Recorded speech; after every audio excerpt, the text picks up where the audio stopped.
Buenas tardes, soy la maestra Paola Estefanía Muñiz Lupián y mi tema de investigación es evolución conceptual de poder, Estado, ética, justicia y derecho, contrastes y contradicciones en la práctica del derecho bajo la transición teórica del positivismo al pospositivismo. Este tema tan complejo tiene una finalidad descriptiva. Primero, la primera parte del título tiene una finalidad de descripción teórica de los conceptos mencionados y su relación con el derecho para establecer el ideal del deber ser del derecho contemporáneo. Y a partir de ahí vamos a hacer el contraste con la realidad práctica, cómo se lleva a cabo esa práctica del derecho en la realidad. Bien, y finalmente vamos a ver un cambio epistemológico, un cambio que nos habla de la reflexión filosófica sobre la esencia y alcance y límites del conocimiento científico del derecho. Entonces es la teoría del conocimiento, cómo conocer, y al final de cuentas lo podemos resumir como la ancla del conocimiento de lo que debería ser derecho en la actualidad. Entonces vemos que en el siglo pasado la regla de interpretación del derecho era positivista, ahora es pospositivista. Más adelante vamos a hablar en qué consiste cada una de ellas y pues cómo debería de ser finalmente el derecho en la actualidad. Bien, porque como tal nos lo muestra la imagen al lado izquierdo, pues no podemos separar la teoría de la práctica. Son necesarias para crear nuevo conocimiento y sobre todo para que sea funcional para la sociedad, para el bien común. Bien, eh, antes de entrar de lleno al tema, vamos a ver la introducción. Y bueno, la introducción tiene que ver con la metodología de la investigación, con el valor del derecho como ciencia y con gnosología o epistemología del derecho, cómo conocer la teoría de cómo buscar la verdad. Y bien, aquí antes de iniciar, me gustaría que viéramos esta pequeña imagen que apenas pude plasmar en la diapositiva. Pero bueno, entonces, la verdad, para empezar, la verdad es relativa.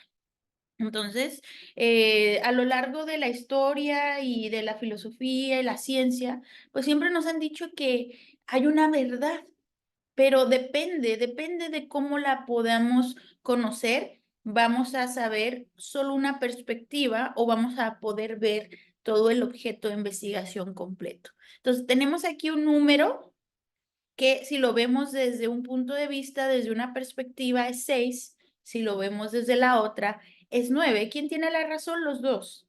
Tendríamos que fijar una base de decir, pues realmente la perspectiva original o la perspectiva correcta es esta y entonces es un 6. O en caso contrario, la perspectiva original es esta y es un 9. Entonces, es muy importante esta teoría de cómo conocer esta epistemología. Bien, entonces, ciencia y filosofía son dos tipos de conocimiento que buscan la verdad. Buscamos la verdad al hacer ciencia y queremos ir más allá de las verdades oficiales, porque eso también es otro detalle. Sobre todo el poder público, el gobierno nos da verdades oficiales o verdades terminadas, pero no necesariamente es como la verdad más apegada a una realidad. Entonces, ¿qué tenemos que hacer a veces para hacer investigación del derecho? Pues necesitamos hacer análisis metarreflexivos desde la ciencia, pero también desde la filosofía y también desde la cultura. O sea, ya no quedarnos solamente con el conocimiento racional, porque si bien es cierto que somos seres pensantes, pues también tenemos una complejidad integral de la experiencia humana integral que nos hace más que solo racionales. Entonces, necesitamos empezar a ver diferentes tipos de conocimiento, diferentes perspectivas para integrar esa verdad más apegada a la realidad de los objetos. ¿Todo esto para qué? Bueno, la teoría, el ideal del deber ser, del derecho, pues es muy bonito, se escucha bien, es racional, está aprobado por la mayoría de las personas. Ningún ser racional va a negar que sea bueno o que sea lo mejor para aplicarse en las relaciones sociales. Pero la práctica es muy diferente. Vemos que en la práctica se van a querer saltar muchas reglas de cómo debería ser el derecho y todo esto va a tener que ver, mi hipótesis tiene que ver con trampas verbales, argumentos retóricos y mitos del poder. Entonces, también tiene que ver un poquito con el engaño, con la falsedad, con trampas, con discursos ocultos o subyacentes que son contrarios al pacto social, a la teoría del Estado y teoría del derecho. Es decir, si bien es cierto que tenemos teorías muy desarrolladas y consciente o inconscientemente adoptamos no seguirlas, estamos siendo incivilizados al no adaptarnos al estándar ideal del derecho. Yo sé que la realidad es muy complicada. Entonces vamos a ver qué podemos hacer, cómo podemos cerrar esa brecha entre la teoría y la realidad. Bueno, toda esta brecha se da porque la práctica del derecho se relaciona, no puede ser aislada, se relaciona con la práctica del poder. Por ejemplo, ¿quiénes crean las leyes? El poder legislativo. ¿Quiénes las utilizan? Es el poder judicial cuando resuelve controversias y también el poder ejecutivo cuando emite sus actos. Todo lo que tenga que hacer tiene que estar apegado a derecho, ¿sí? Entonces, toda la práctica del poder público institucionalizado está reglamentada bajo derecho.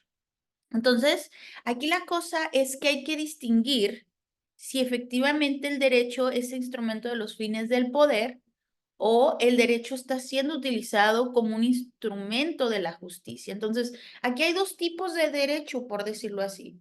El derecho ideal, y el derecho para los fines de poder. Y como se podrán dar cuenta, podrán dar cuenta que estoy utilizando muchos colores. Es una técnica de las que empleo en la investigación. Entonces, puse colores para identificar áreas que van relacionadas. En este caso, lo que está en azul tiene que ver con el ideal, con la teoría, lo que está en rojo tiene que ver con la relación del poder, ¿sí? Y lo verde tiene que ver con la experiencia empírica, con la práctica, con la realidad. En cambio, lo morado tiene que ver con el cambio de paradigma o aquellas situaciones que necesitamos agregar en las investigaciones jurídicas para que sean más apegadas al nuevo ideal del derecho. Bien, entonces, ¿qué nos toca a nosotros en este trabajo? Identificar si el derecho es un instrumento de los fines del poder realmente o es como el ideal, es un instrumento de la justicia. Entonces, todo esto tiene que ver porque hay dos formas de conocer la realidad o la verdad y no necesariamente de la conducta humana, como dice aquí. Las dos formas es la teoría, es ideal, racionalista, viene desde los antiguos griegos, las formas de conocer a través de la mente y la racionalidad, pero también conocemos a través de la experiencia empírica, los sentidos de la realidad. Entonces, esas son las dos formas principales en las que los seres humanos conocemos. Y aplicado a la conducta humana, en específico a derecho, pues esta brecha se abre tanto, el ideal y la realidad, porque por años solamente se contempló la norma jurídica lógico-formal, solamente se vio la parte racional, la que podemos ver, la que finalmente se externaliza y se lleva a cabo, y no consideramos que pues el ser humano es un ser humano integral, o sea, no nada más atiende a cuestiones racionales de normas jurídicas o cuestiones morales, religiosas, filosofía, valores. Vemos que también atiende a la realidad, como el contexto social, el contexto histórico, la biología. Al final de cuentas somos seres biológicos, seres corporales. También las hormonas, la física, la química, todo lo de nuestro cuerpo va a afectar la manera en la cual pensamos y en la cual actuamos, y también nuestro medio ambiente. Vamos a ver que también puede afectar la psicología, la sociología, que es esa psicología colectiva de la sociedad, la economía, la administración y decisión, la elección de los recursos que vamos a utilizar, pues también afecta nuestras decisiones, el poder, el lenguaje, la creatividad, emociones, la libertad, sentirnos iguales, sentirnos responsables, ser autónomos. Entonces, el ser humano es muy complejo, pero durante años simplemente se le trató de regular a través de la razón, sin que se tomara en cuenta otra perspectiva del ser humano. Entonces, para poder cerrar esa brecha tenemos que considerar ahora todas las perspectivas de la experiencia humana integral para tratar de regular esa conducta lo mejor posible. Influye también en este cambio la capacidad cognitiva, la salud mental y el desarrollo civilizado o no de cada sociedad.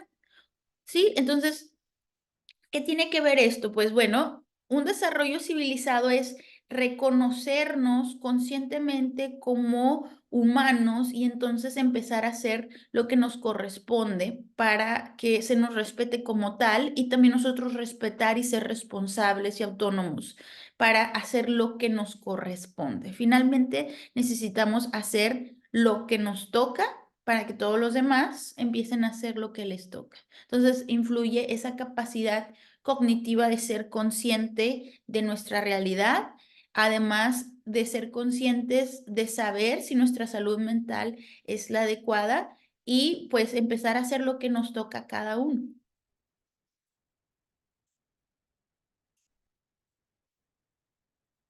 Bien, entonces les decía, nos tenemos que ver aquí si el derecho es un instrumento de los fines del poder o un derecho como instrumento de la justicia. Voy a empezar con las buenas noticias. Hoy el derecho es el instrumento de la justicia. Hoy, o sea, estamos hablando apenas en este siglo XXI y en específico después de la reforma de derechos humanos del 2011, aquí en México. En otros países, pues fue gradualmente entrando, pero aquí en México se marca esta pauta a partir de la reforma de derechos humanos y vamos a ver en qué consiste todo esto y la relevancia trascendental de que pues ahora se reconozca la razón de ser del Estado y del Derecho, que son las personas y la dignidad humana. Las personas y su dignidad humana son el motivo, la necesidad y la fuente de legitimación del Estado y la principal función del derecho. Entonces, toda función del Estado y toda aplicación del derecho deben ser coherentes con la protección primerísima e individual de todas y cada una de las personas y su dignidad humana. Bien, entonces, antes de ir a las preguntas de investigación, ¿qué significa que las personas tengan dignidad humana? Y es algo, como les decía, súper trascendental, es algo que todos deberíamos de tener en cuenta y todos deberíamos de saber sin distinción, no solo los abogados, cualquier persona debería de saber que todas y cada una de las personas somos valiosas y dignas. Esto quiere decir que somos libres e iguales. Como hayamos nacido, donde hayamos nacido, la cuestión económica, social, lo que ustedes quieran no tiene nada que ver. Nacimos humanos, somos valiosos y dignos, libres e iguales y tenemos derecho a las mismas oportunidades, igual que cualquier otro ser humano. Esta condición humana está protegida de manera intrínseca e inalienable. ¿Qué significa intrínseca? Que proviene del ser humano por el simple hecho de ser ser humano, e inalienable quiere decir que nada se lo puede quitar. Incluso personas que cometen delitos no pierden su calidad o su condición humana. No porque hayan cometido un delito quiere decir que ya es basura o son seres humanos que no sirven o que nunca jamás van a poder reintegrarse a la sociedad. Al contrario, esos son mitos, lo que decíamos.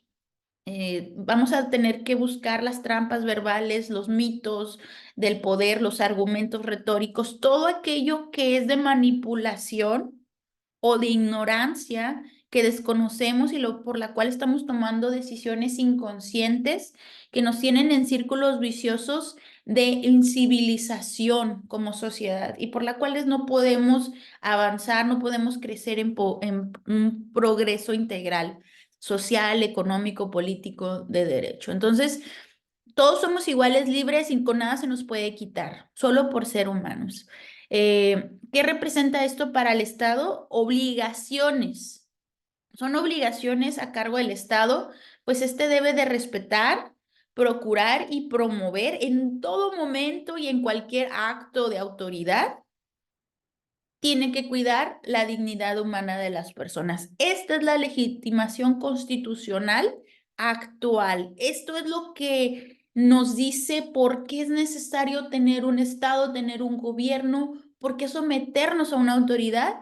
Bueno, porque esta autoridad no es superior a nosotros, no es superior al individuo, sino que es una parte común donde todos dimos parte de nuestra libertad y de nuestra voluntad, o estamos de acuerdo para crear este Estado a través de un contrato social que es la Constitución, y ese Estado podríamos verlo como un servidor, como cualquier empresa que nos va a dar servicios, si lo queremos ver así. Entonces es un servidor.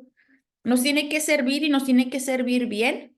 No es un estado monárquico, no es un estado absoluto, sino que el estado está para servirnos. Entonces, no se nos olvide que el estado está para servirnos de manera individual y sobre todo para promover, respetar, procurar en cualquier tiempo y en cualquier acto la dignidad humana. Y bueno, ¿cómo procuramos esa dignidad humana en específico? A través de derechos fundamentales, humanos, garantías y principios del derecho, todo aquello que beneficie en todo momento a las personas. Esto dentro del Estado constitucional, social y democrático de derecho. Esta es la nueva concepción de Estado.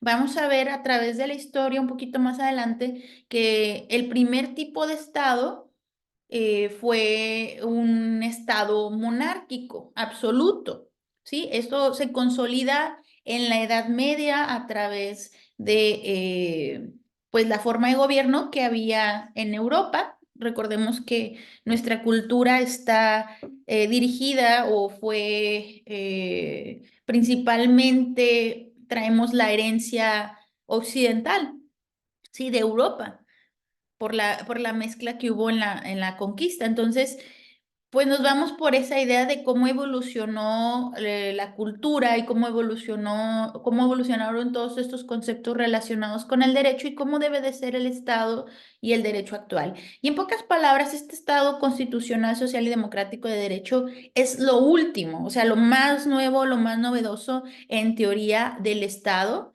Y este Estado debe de ser justo y conforme con esta dignidad humana que es la sustancia del derecho, sustancia, la esencia. No puede contrariar las leyes emitidas por un legislador, la justicia que ahora busca este nuevo Estado. Y es la base de todo el sistema jurídico. ¿Qué quiere decir esto también? Que aunque el legislador emita leyes que pueden ser injustas, si son injustas y son contrarias a la dignidad humana, podemos revocarlas, podemos tumbarlas y también los actos de autoridad. Y esa es la parte más interesante. ¿Sí? No, nada debe de estar por encima de la dignidad humana. Bien, y esto tiene que demostrar un bienestar individual de cada ciudadano. Yo, Paola Muñiz, tengo que sentirme segura, tengo que sentirme libre, independiente, autónoma, tengo que ser responsable, ¿sí me entienden? Entonces, tengo que procurar, el Estado tiene que procurar que yo tenga todas las condiciones para desarrollarme plenamente como ser humano, pero también en ese desarrollo pleno tengo que ser consciente de mi responsabilidad como ciudadano y brindar la misma calidad de dignidad humana a todos mis conciudadanos. Y también tiene que brindar esto el Estado de manera colectiva, como un bienestar general de la sociedad. Anteriormente, lo más importante era el bien común, ¿sí? Que toda la sociedad se vea aparentemente bien en un status quo, pero ahora ya no solamente se trata de mantener ese estatus, se trata de que en lo individual podamos percibir ese avance. Bien, entonces no debe de ser una promesa o discurso vacío en la norma jurídica, es una obligación fundamental que debe cumplir activamente el poder público a través del instrumento del derecho y de la justicia. Lo opuesto es el abuso o el uso arbitrario del poder. Entonces, si el Estado, el poder público institucionalizado, el gobierno, no respetan la dignidad humana, pues estamos hablando de abuso, uso arbitrario del poder. A través de actos, positivamente, yo emito un acto de autoridad que te molesta sin seguir las formalidades del procedimiento y contrario a tu dignidad humana, a tu igualdad, a tu libertad, entonces pues estoy cometiendo violaciones a tu persona. Entonces eso sería acto, omisión, el no hacer nada, o en el caso del legislativo, dictar leyes injustas, y en el caso de los que lo aplican, poder ejecutivo y poder judicial, aplicar leyes injustas. Entonces, cuando pasa todo esto, pues es un uso arbitrario del poder.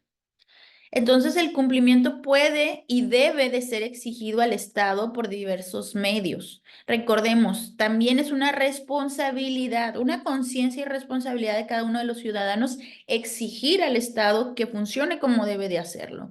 Y hay diversos medios de control. Hay control constitucional, convencional, legal, e incluso tenemos controles externos de esta dignidad humana, porque México ha celebrado muchos tratados internacionales de derechos humanos y uno de ellos, uno de los más importantes, es regional a nivel Latinoamérica, a nivel países de la región. Y bueno, hemos firmado un Pacto de San José, así se llama, que es el convenio interamericano, la convención, perdón, la Convención Interamericana de Derechos Humanos, y esto le da competencia a la Comisión y a la Corte Interamericana de Derechos Humanos para conocer violaciones a las personas cometidas por el Estado mexicano. Entonces, insisto, la razón de ser del Estado y del derecho actualmente son las personas y su dignidad humana. Tan así que incluso cualquier violación de este tipo puede ser revisada por entes externos al país. Y no es un abuso de la soberanía, no, para nada. Simplemente que el Estado ya no es omnipotente, el Estado está sujetado cada vez más a las personas. Bien, ahora sí, me regreso a las preguntas de investigación y con este trabajo hay dos preguntas principales a resolver, que es ¿qué significa ser humano y cómo influye en el contenido, desarrollo, en la construcción de estos conceptos que menciono en el tema de poder, Estado, ética, justicia y derecho hasta la actualidad? O sea, ¿qué significan hoy estos constructos sociales? ¿Por qué son importantes estos conceptos o estos tópicos para conseguir un desarrollo civilizado en la sociedad mexicana?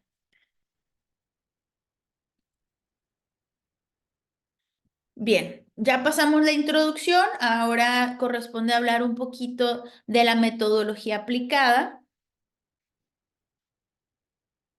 Y bueno, esta imagen también nos ayuda a entender un poquito qué es lo que se pretende con este trabajo. Pues bueno, el trabajo, la metodología empleada en el presente trabajo se denomina integracionismo pluridimensional. Integrar todo lo que se pueda que sea plural el conocimiento y además en diferentes dimensiones. Entonces, ¿por qué tiene que ver esta imagen? Bueno, viene de una parábola de la India donde a 6 personas con discapacidad visual les ponen un elefante a conocer. Sí, les colocan un elefante y una de las formas de acceder al conocimiento es a través de la experiencia, de los sentidos, y el método científico empieza con la observación. Observación que no solamente se da a través de la vista, sería el principal, uno de los principales medios, pero también puede ser a través del tacto, del gusto, del oído, cualquier situación que nos dé una experiencia empírica de la realidad a través de los sentidos puede completar esta parte de la observación. Entonces, igual que el número 6-9 que estaba en la anterior diapositiva, pues el elefante puede ser visto de diferentes perspectivas. El que está en la cola menciona pues que es como una cuerda, el que está a un costado piensa que es como una pared, un abanico y así sucesivamente. El que está en la pierna piensa que es un tronco o una especie de, eh, sí, una especie de tronco o de repisa, ¿sí? Entonces, ahí van viendo cada uno de ellos cuál es esa perspectiva, qué es lo que es un elefante. El que está tocando el marfil, pues piensa que es una lanza y la trompa una serpiente. Entonces, ¿quién tiene la razón? Pues bueno, cada uno tiene una parte de la experiencia empírica que si lo ven de forma aislada, pues no es correcto, no es la realidad, no es la verdad.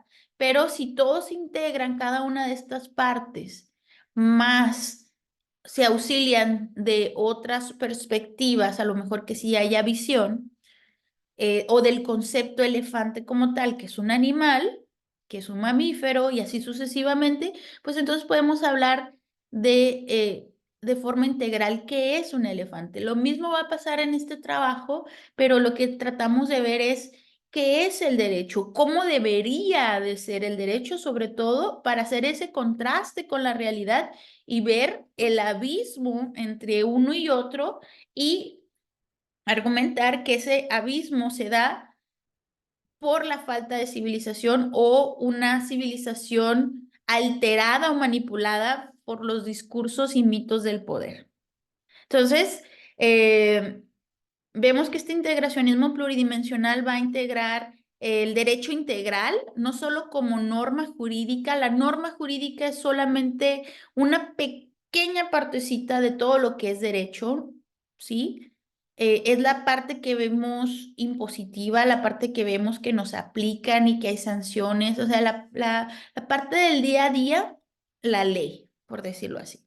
Pero también el derecho es valor, ¿sí? Valores de la filosofía y política jurídica, de la axiología jurídica, todo lo que tenga que ver con la esencia de por qué el derecho tiene que ser de alguna manera y el suceso o hecho.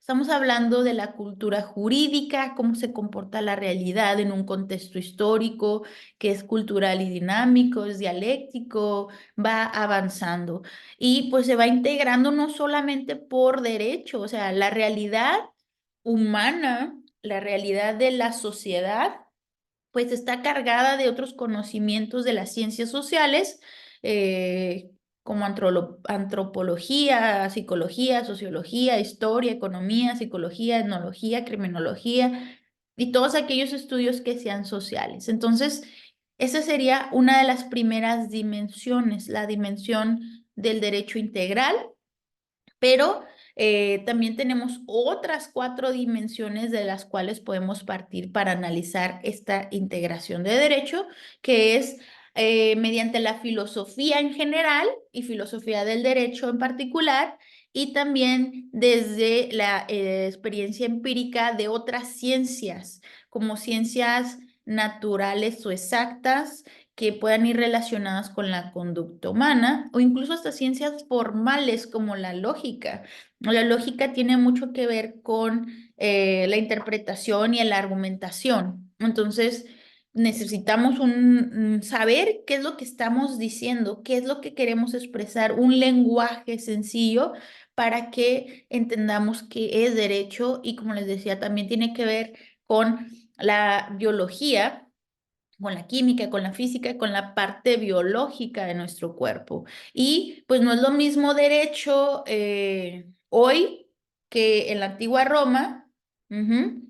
Y no es lo mismo derecho en México hoy que en Estados Unidos. Entonces tenemos que ver todas estas dimensiones para poder especificar qué es derecho hoy en México y cuál es ese ideal que deberíamos alcanzar. Entonces, pues vamos desde lo general a lo particular, de una dimensión a otra, integrando todo ese conocimiento necesario para entender si hoy nuestro derecho es instrumento de la justicia realmente, ya está en teoría, ya está en la Constitución, pero ¿qué es lo que están haciendo los detentores del poder?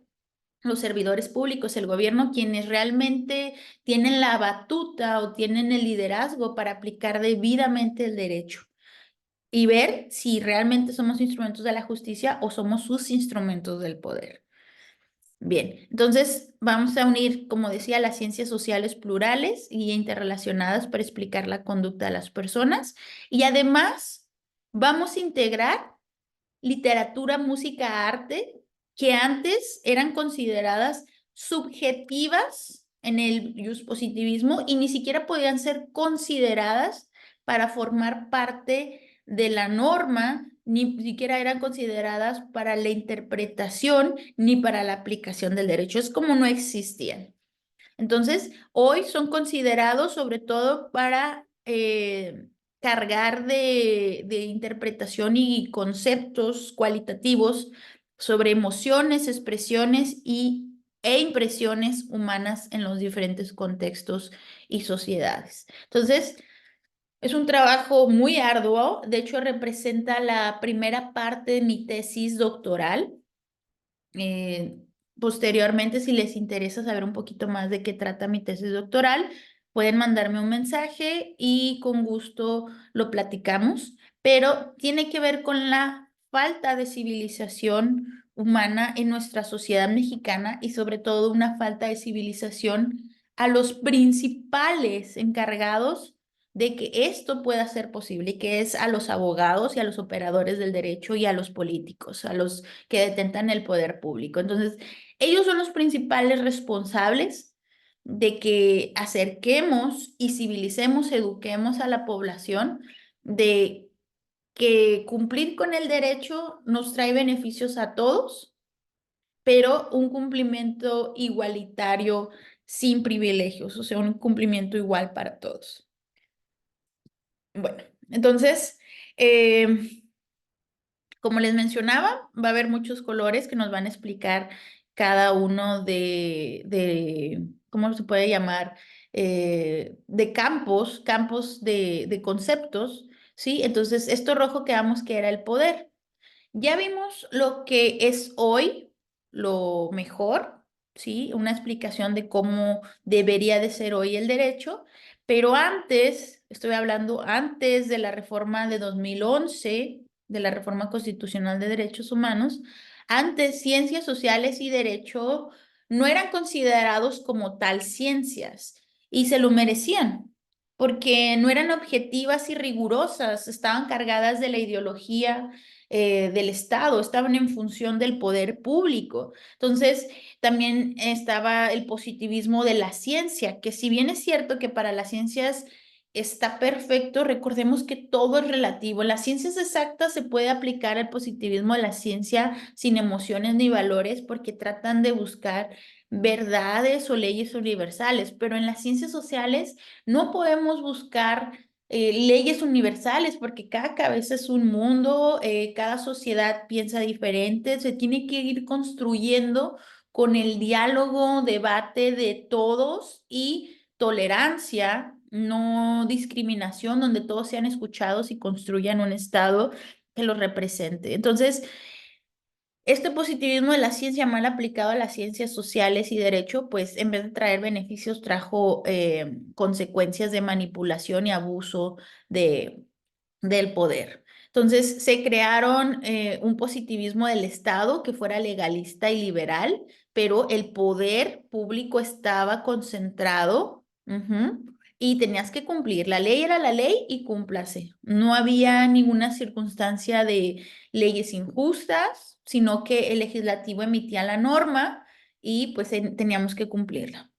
Entonces, esto viene de la perspectiva del positivismo del derecho o positivismo, que es la norma jurídica a la cual no le interesan ni le importan los valores o no tiene que ver tampoco con el suceso. Yo, legislador, hago una norma, sea justa o injusta, vaya en contra de valores, de sucesos o lo que sea, vaya en contra de la equidad. Si yo la emito, se cumple. Y tenemos como resultado de esto, por lo menos en el siglo pasado, pues el nazismo y todas las matanzas, los delitos de lesa humanidad causados por el genocidio en Alemania. Entonces, en algún momento, algún legislador emitió una ley en la cual se llevaron a cabo el traslado y custodia de los judíos en centros eh, de exterminio y pues que culminaron con el homicidio de masas de personas denominadas judías. Entonces, es un riesgo muy grande que no podemos volver a tomar y a partir de ahí se hace todo este cambio al pospositivismo, una nueva forma de ver el derecho que considera la experiencia integral del ser humano y considera la dignidad humana. Entonces, anteriormente, pues el derecho era un instrumento del poder para los fines del poder, no era igual a justicia, no tenía nada que ver con la justicia no importaba para nada. Entonces, eh, afortunadamente, se ha advertido que justicia sigue siendo el objeto de la ciencia jurídica, siempre lo fue. Siempre justicia fue el objeto de la ciencia jurídica, el ideal. Y pues se ha creado nuevos estudios al respecto y esto ha venido a evolucionar civilizadamente los nuevos sistemas jurídicos en todo el mundo. Entonces, hoy derecho como ciencia tiene que ver con la justicia y el derecho utilizan al poder como un instrumento, ¿sí? Ya no es al revés, sino que el poder debe de obedecer, debe de estar supeditado al derecho y la justicia. Pero sobre todo el poder debe de ser un instrumento en defensa de todas y cada una de las personas. Ya no se trata de un poder de reyes, de aristócratas, un poder de élite, sino un poder que esté en función, en servicio de todas y cada una de las personas. Entonces, este derecho como ciencia integra o hace la integración de los tres aspectos del derecho como norma, valores y suceso. Y pues vemos que en contraste, la norma jurídica del positivismo del derecho, el positivismo, pues es una pequeña partecita del derecho, pero no se agota en él. Fue creado lógica y formalmente por el poder legislativo. Entonces, si nos quedamos con esa simplicidad de lo que es derecho, pues derecho es una norma jurídica positiva y vigente obligatoria de una autoridad legítima emitida así por una autoridad legítima que se reconoce como tal en una constitución y esa constitución fue el pacto social de los primeros constituyentes que se unieron para crearlo. Y pues eso fue creado por la voluntad general y se mantiene por la voluntad general. Y esto dio lugar al Estado liberal. Entonces es un Estado poderoso que utiliza el derecho como un instrumento del poder. En México hasta 2011 quedamos que con la reforma constitucional de derechos humanos se hace este cambio. Viene después de la Segunda Guerra Mundial, pero en México apenas en 2011 se toma en cuenta y cambiamos de este positivismo al pospositivismo. Entonces, consideramos la transición de derecho como ciencia. Este es derecho, ya no solamente la norma jurídica lógico-formal, sino también valores y sucesos. Ahora, la norma está supeditada a que sea justa. La justicia viene de los valores y tiene que ser equidad, tiene que ser lo justo al caso concreto. Entonces, hoy el Estado pasó de ser de un Estado monárquico a un Estado liberal y hoy es un Estado constitucional, social y democrático de derecho. ¿Vamos bien? Entonces, ¿qué tiene que ver todo esto positivo, todos estos cambios positivos? Bueno, entonces hoy tenemos el pospositivismo y Estado constitucional, social y democrático de derecho, que significa que lo más importante es la justicia en nuestro Estado, en nuestra sociedad, en nuestro trato diario. Debe haber justicia. Justicia que nos dé el Estado, pero justicia que nos demos entre nosotros. Y no podemos tener justicia si no nos respetamos, si no somos responsables en cumplir nuestras obligaciones, pero también en exigir nuestros derechos. Entonces, este cambio hace que la justicia sea lo más importante y la justicia tiene el instrumento del derecho como ciencia para alcanzar la justicia y a su vez el derecho tiene el instrumento del poder para que se cumpla el derecho y se alcance la justicia. Entonces, aquí es importante evaluar qué está haciendo el poder público, el gobierno, para que se acerque este ideal, ¿sí? O ver si al contrario nos plasman esto muy bonito en la Constitución y su discurso real, su discurso subyacente oculto, es de manipulación a través de mitos y argumentos retóricos. Entonces, estas obligaciones, como habíamos quedado en el Estado Constitucional Social Democrático de Derecho, serán procurar, propugnar y proteger a las personas y su dignidad humana.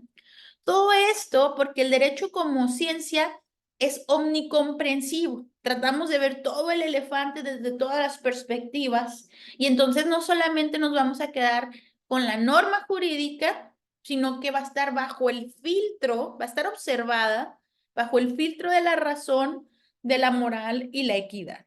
Entonces, una norma jurídica injusta, podemos tumbarla. Un acto basado en una norma jurídica injusta, podemos también tumbarlo a través de los mecanismos correspondientes.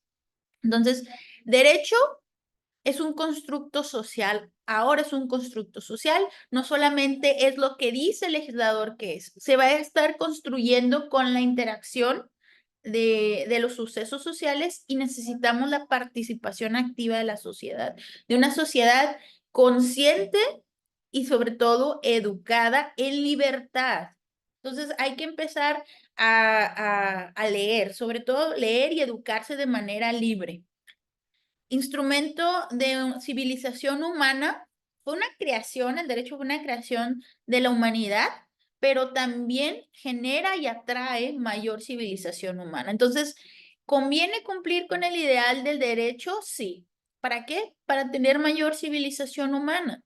El derecho es expresión de acuerdos de la voluntad general, social, poder, valores y contexto, espacio, tiempo. Entonces, ¿qué tipo de derecho tenemos? Pues de acuerdo a cómo nos hemos ido desarrollando como sociedad.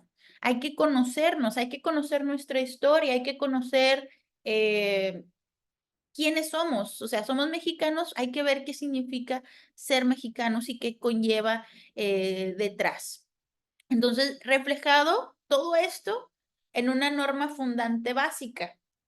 En lo ideal es el contrato social, en la filosofía se denomina como un contrato social, en la realidad pues es la Constitución Política de los Estados Unidos Mexicanos y la actual es la de 1917 con sus reformas. Entonces, este pacto social, este contrato social, esta Constitución va a servir de legitimación y reconocimiento de la autoridad. De hecho, la Constitución básicamente se divide en dos partes, una dogmática y una orgánica. La orgánica quiere decir como la organización del Estado y viene ahí directamente la legitimación que tiene que hacer cada uno de los poderes, cómo se integran, cómo se hacen las votaciones, la. y cuáles son sus responsabilidades, cuáles son sus facultades y sus responsabilidades. Bien, entonces ahí está, cómo debe de funcionar. Y bueno, entonces todas estas normas jurídicas son creadas dentro de un sistema. Esta Constitución es la norma jerárquica superior, la que está más arriba en el top y de la cual deviene todo lo demás.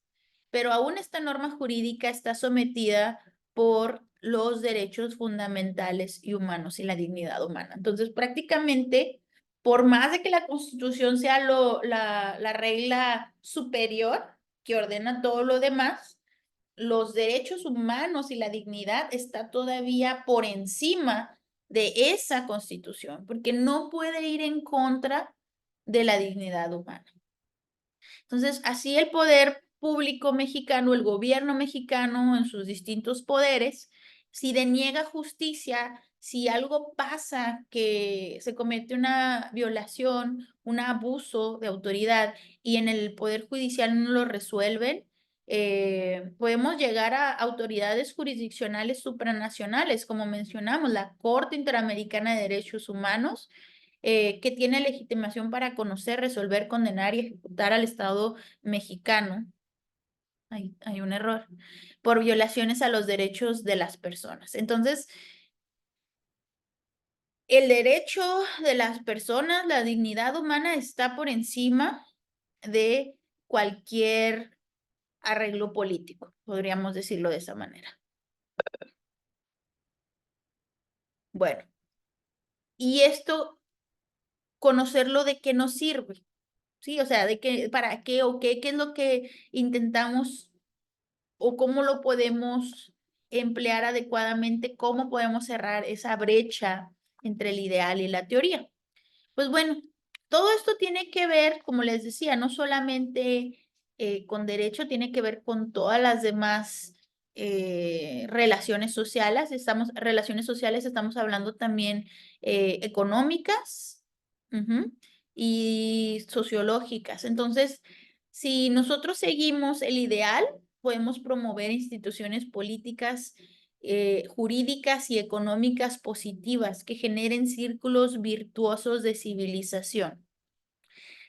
Vamos a ver qué es esto en oposición con las negativas. Entonces, si yo promuevo instituciones políticas, jurídicas y económicas extractivas, como su nombre lo dice, extraer, donde solamente vamos a sacar y sacar y sacar y sacar una ganancia, donde no se esté produciendo, donde no se esté generando conciencia y construcción cooperativa. Entonces, se va a distinguir y discriminar y dividir a las personas. Generamos instituciones que benefician solo a una élite privilegiada, que es la que se va a encargar de extraer. Y esto va a ser a costa de la mayoría, generando no solo retraso económico, político, social, educativo y comprometiendo el progreso integral, libre e igualitario de todo un pueblo.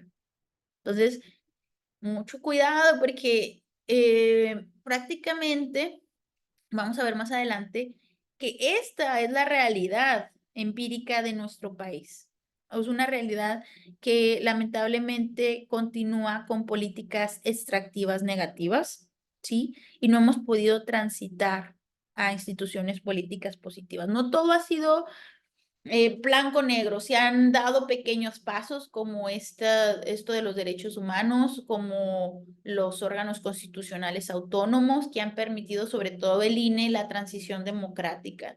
Entonces, sí se han dado pequeños pasos, pero tenemos que seguir en una tendencia positiva. Todo esto, ¿por qué? Porque aquí otra vez, porque viene una pregunta, ¿por qué cumplimos con las conductas esperadas? Entonces, si yo le hago esta pregunta a alguien, ¿por qué hacemos lo que hacemos? ¿Por qué cumplimos en una sociedad con lo que se espera de nosotros? Pues la primera respuesta para un abogado podría ser por la ley, porque así lo dice la ley, porque hay sanciones. Algunas otras personas me podrían decir por la moral de la sociedad, por mi religión, pero vamos a ver que al final las personas cumplimos por sentimientos positivos y negativos también, pero sobre todo los positivos son más fuertes, sentimientos de justicia, de confianza, de moralidad, de respeto, paz, de responsabilidad, de lealtad, de amor, honor, apego a grupo y finalmente por miedo. Sí, esa sería la parte negativa, pero no dejan de ser sentimientos. Me late, por eso cumplí. Entonces, si bien es cierto que buscamos un ideal de la conducta a través de la norma, a través de la teoría ideal del derecho, sí, la experiencia sigue siendo tal cual es, ¿sí? No porque pongamos una norma, inmediatamente en la experiencia se va a ver reflejado. Entonces, ¿cómo podemos hacer que esa realidad se vea influida? Porque no queda más que describirla tal cual es. La realidad es tal cual es. Entonces, lo único que nos queda es influirla positivamente o negativamente. ¿Cómo la vamos a influir positivamente? Pues a través de un derecho como ciencia, un derecho racional, un derecho con el ideal y un derecho que se practique de forma responsable y con respeto del propio derecho, de la voluntad del derecho.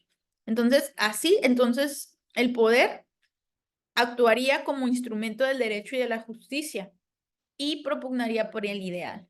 El poder no se saldría del ideal del derecho, pero si seguimos en una tendiente negativa en ella, que el poder es para detentar el poder, pues seguimos con un derecho como instrumento de los fines del poder, es arbitrario, es ilegítimo, es injusto, no cumple con sus fines, es un Estado fallido o un Estado con una merma en servicios, un Estado donde se compromete el retraso económico, político, social y educativo. Entonces, ¿qué tipo de sociedad queremos tener a futuro y cómo queremos afectar la experiencia real? Pues si somos personas conscientes y racionales, pues llegaremos al acuerdo de que queremos algo positivo, nos conviene a todos. Pero lamentablemente vamos a ver más adelante, hay mucha inconsciencia, mucha ignorancia y también mucha manipulación y abuso del poder. Bien, entonces seguimos con esa realidad tal cual es y qué le ayudaría a esa influencia ideal de la conducta. O sea, si a futuro aplicáramos esta cuestión de influencia positiva, ¿cómo tendríamos un derecho y un Estado? ¿O cómo debería ser el derecho y el Estado? ¿Cómo afectaría en la sociedad? Bueno, entonces, si juntamos esa realidad tal como la tenemos ahorita con una influencia ideal de la conducta, a través de verdades innegables o prioritarias de todos los seres humanos, que todos los seres racionales identificáramos como la misma meta, pues podemos tener entre ellas la dignidad humana, que representa igualdad, libertad y máxima protección a cada una de las personas humanas. Entonces, este ideal de la teoría jurídica viene de valores y principios que son las máximas del derecho, las bases de todos los sistemas jurídicos y son valores que provienen de la axiología jurídica, es decir, de la filosofía del derecho y esto a su vez de la filosofía en general, que constituyen la esencia, valor, necesidad justificante de por qué existe el derecho y de por qué existe el Estado contemporáneo, cuál es su función, su naturaleza, que ya lo venimos hablando aquí. Entonces, este ideal de valores jurídicos será observado y practicado en la conducta humana recíprocamente. Si influimos con esto, a futuro será observado y practicado en la conducta humana de forma recíproca por todos y cada uno de nosotros. Y esto va a generar mayor civilización de la sociedad. Y a mayor civilización de la sociedad, recuerden que estamos haciendo un círculo virtuoso. A mayor civilización de la sociedad, se internaliza la conducta. Yo la conozco, la adopto y la voy a cumplir porque sé lo que vale y además porque me genera sentimientos positivos, eso es a lo que voy. Entonces, se internaliza la conducta esperada por el valor y se cumple de forma voluntaria por todos, y esto redunda en la efectividad del derecho. Entonces, ¿por qué se cumple el derecho en este tipo de influencia ideal? Porque nos conviene a todos, porque es lo correcto, porque son máximas de la razón, moralidad y justicia que reconocen y respetan todos los seres humanos sin distinción, exista o no exista la norma jurídica que lo sancione o una sanción moral o religiosa, porque el mayor móvil de cumplimiento serán los sentimientos y emociones positivas recíprocas de uno por uno. Yo espero que mi pareja me sea fiel, me es fiel, y entonces ella espera lo mismo de mi parte.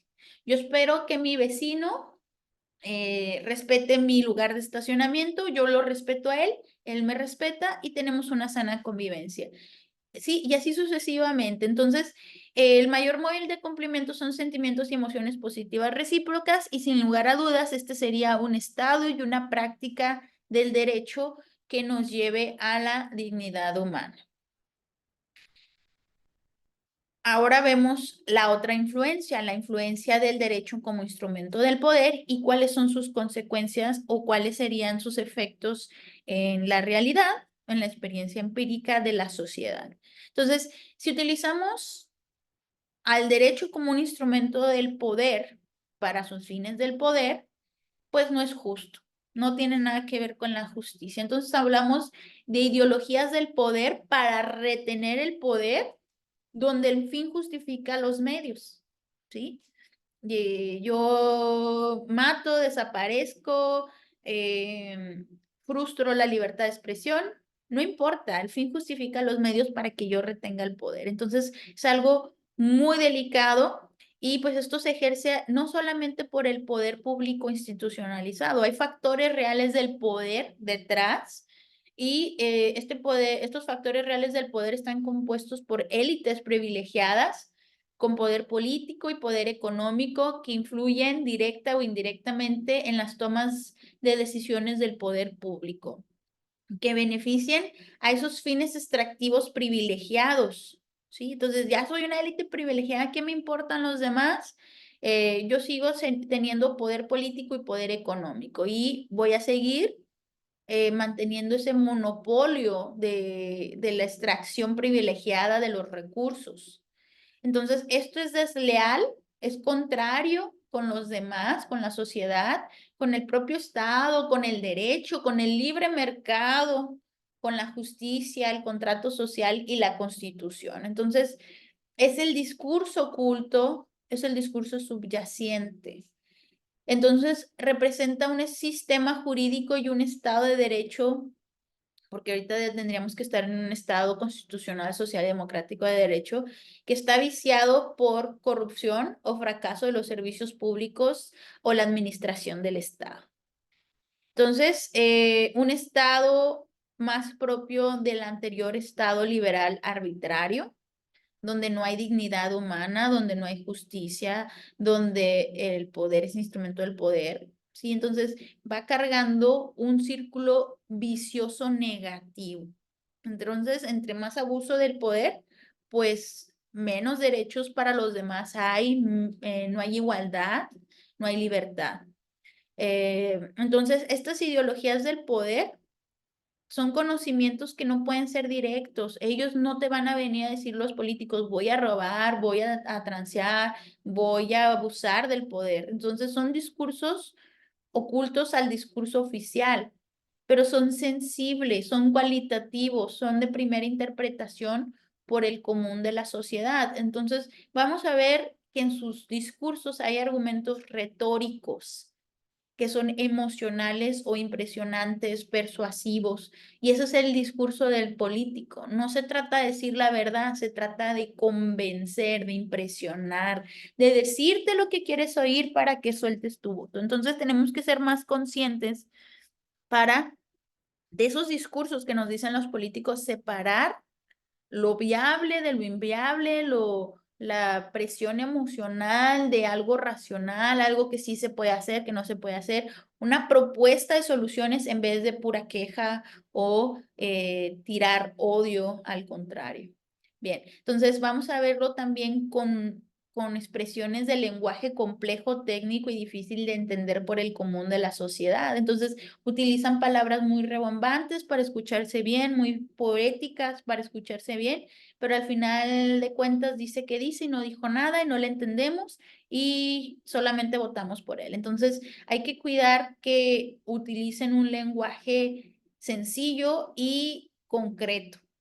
Además, nuestra historia, nuestro poder público, sobre todo mexicano, ha estado cargado de mitos históricos, sociales, religiosos, creencias, juicios, imposiciones, manipulación, dominación, ignorancia voluntaria o provocada, decadencia, faltas de presupuesto, abuso del presupuesto, falta de programas, traumas por la violencia y por miedos. Entonces, todo esto, círculo negativo, pues trae una moral negativa de división y discriminación, de intolerancia, de odio, ¿sí? Entonces, ¿qué pasa? Entre todos los ciudadanos empezamos a utilizar esto, nos dividimos, nos discriminamos, nos odiamos, incumplimos y violamos el derecho, no se cumple la palabra, no hay honor, hay aislamiento social, no confío ni en el vecino, ni en mi compañero de trabajo, hay desconfianza. Entonces, ese es el tipo de moral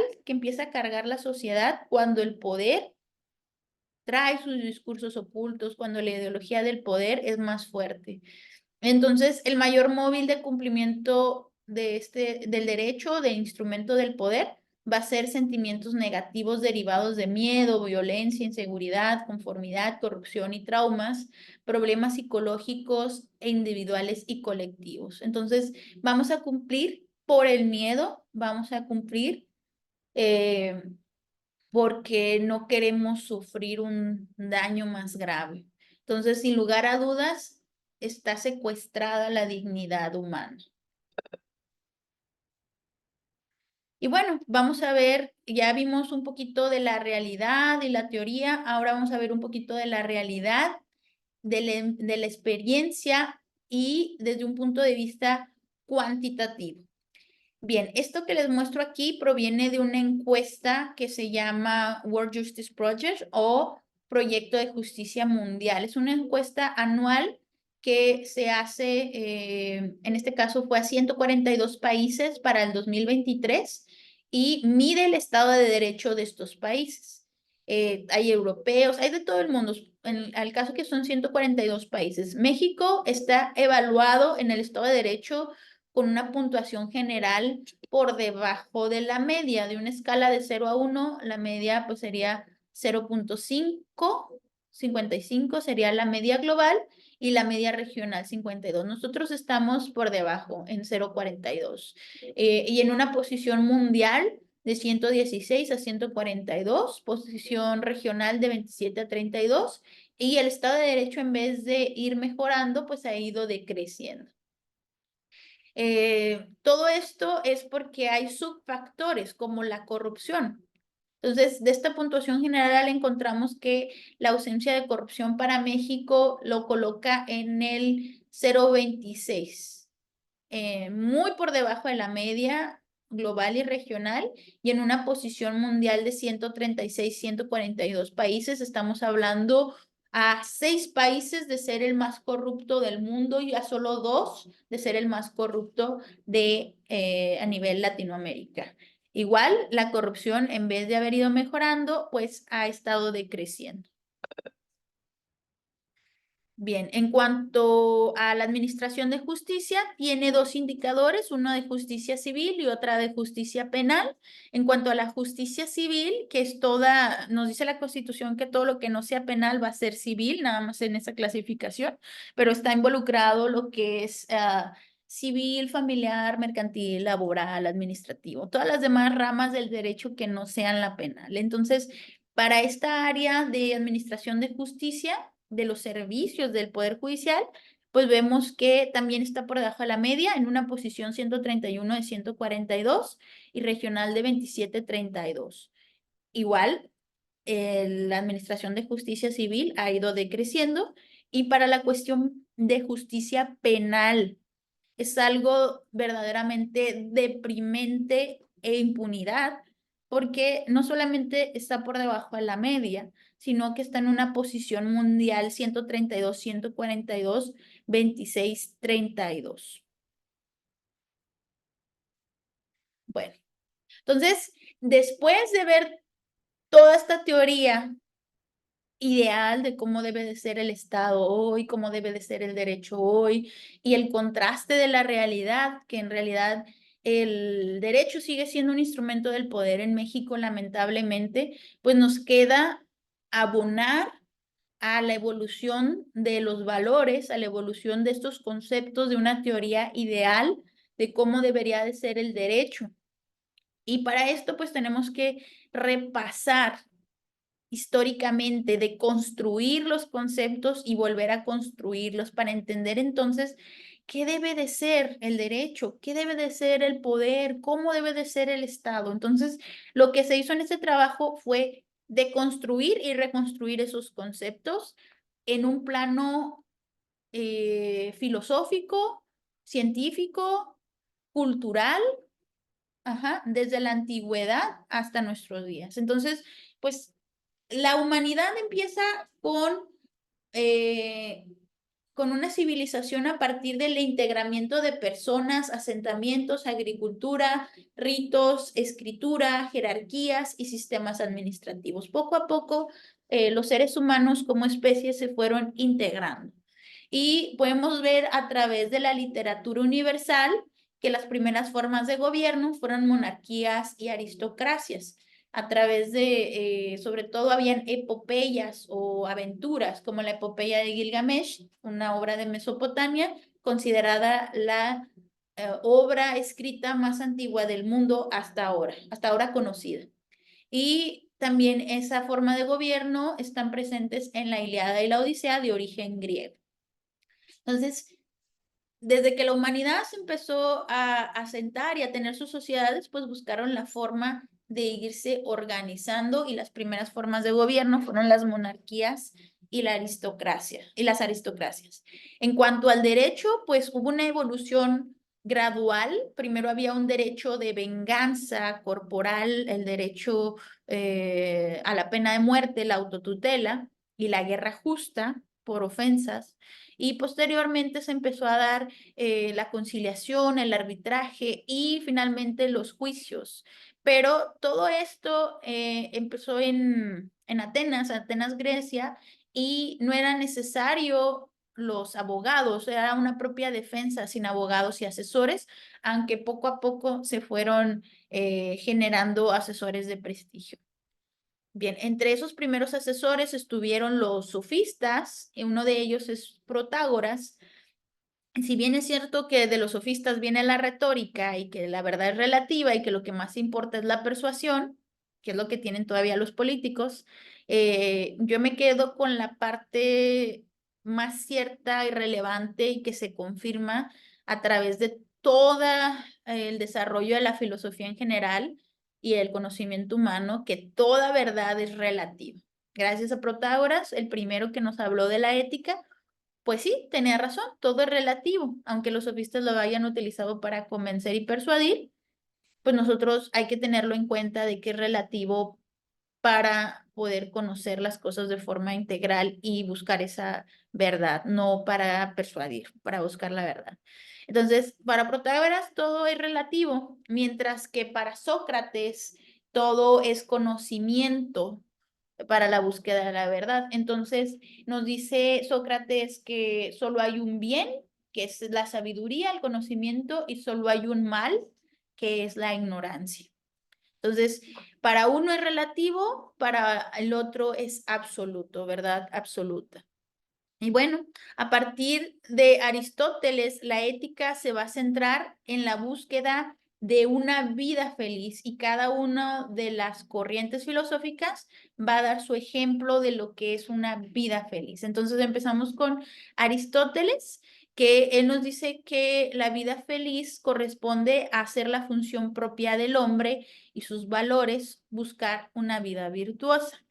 Y aquí le pongo que es empirista. Esto es importante porque para entender a Aristóteles tenemos que ver la forma de conocimiento que él empleó para poder decir que la vida feliz es hacer lo que a cada uno le corresponde. Entonces, él no habló de ideales o de un deber o cómo deberían, sino que él lo único que hizo fue marcar la realidad histórica de su tiempo de escribir. Y entonces, en el tiempo de Aristóteles, pues habían ya jerarquías de la sociedad, incluso justifica la esclavitud y empieza eh, ¿cómo se llama? Clasificar las formas de gobierno en puras e impuras y considera a la monarquía como la forma de gobierno más alta. Entonces, no es que Aristóteles fomentara el abuso del poder o la monarquía, sino que él era descriptivo de la realidad. Él decía la realidad tal cual era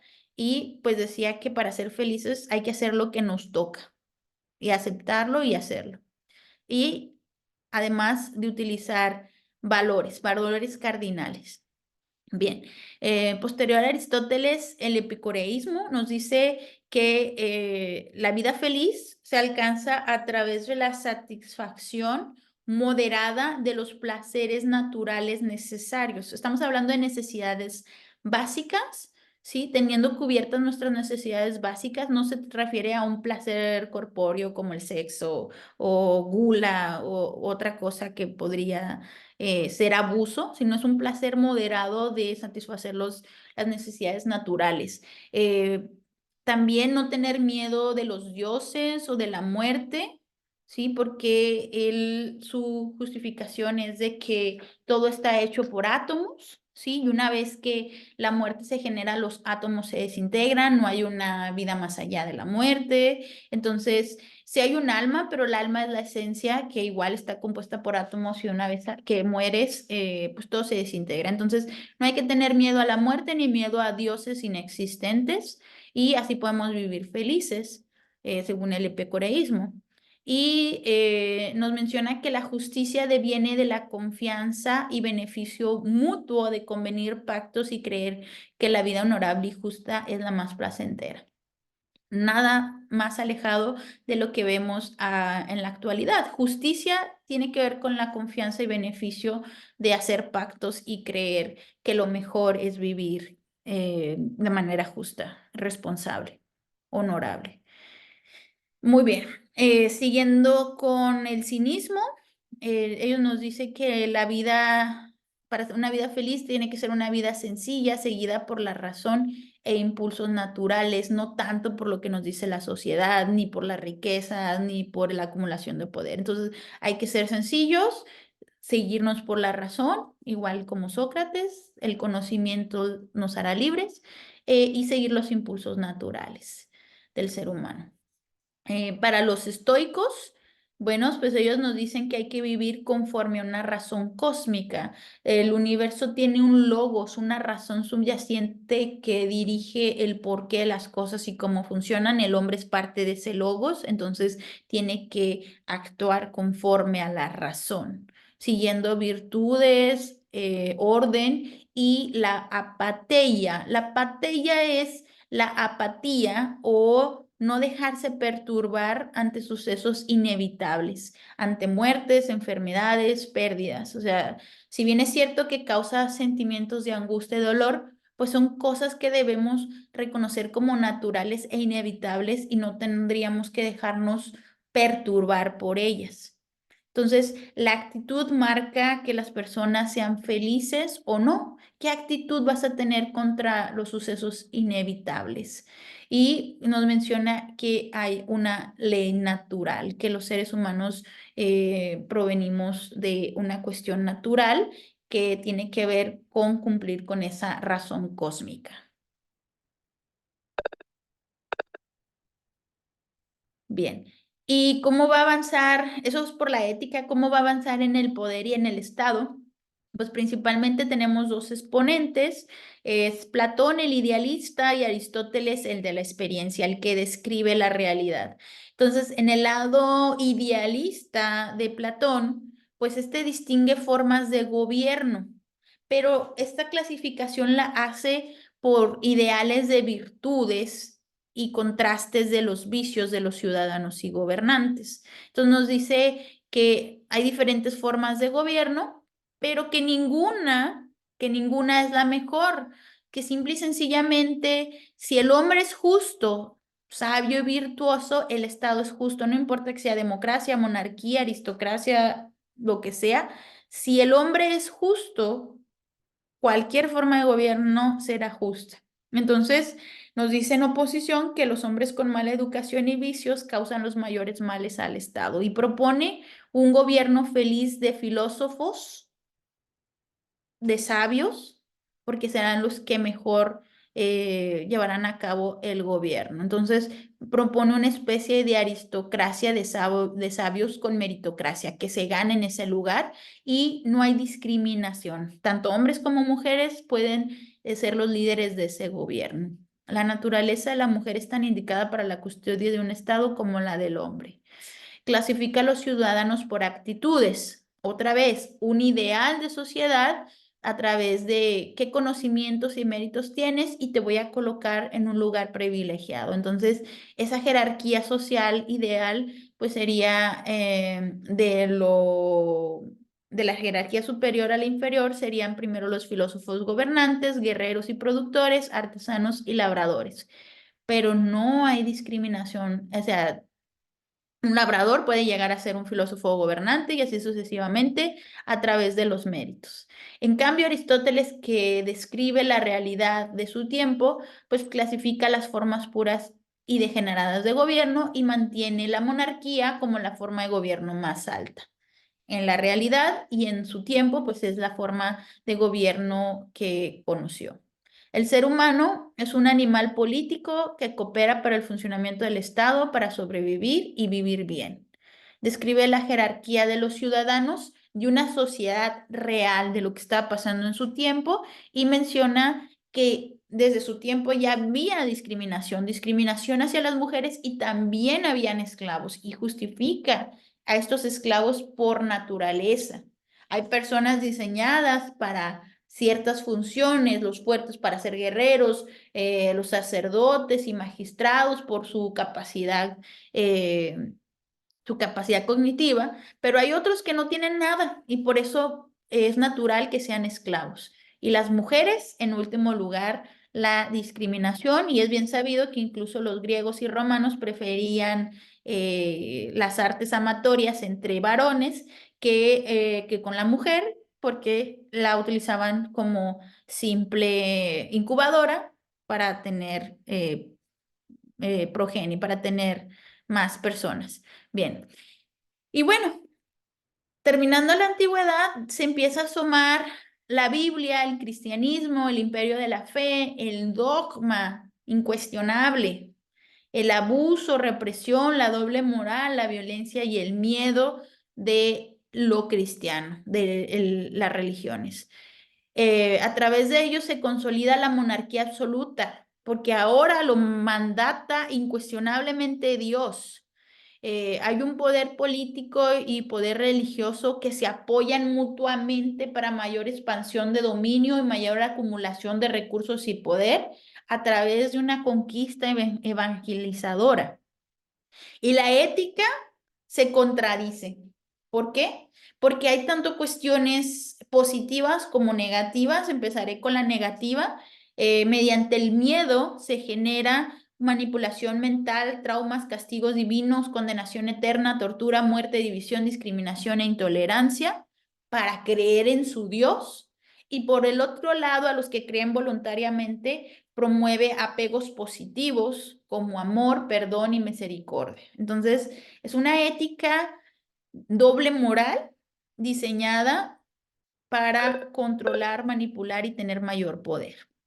Entonces, posterior a los griegos y romanos, pues vamos a ver que con la caída del Imperio Romano, pues viene el imperio de la fe, el imperio de la religión, sobre todo, sí cristiana, pero la más poderosa, la católica. Entonces, en la ética vamos a experimentar que hubo abusos y dogma. El dogma es una verdad incuestionable, aunque no sea lógica, ni retórica, ni nada, simplemente se postuló como lo cierto y único y no puede ser cuestionado.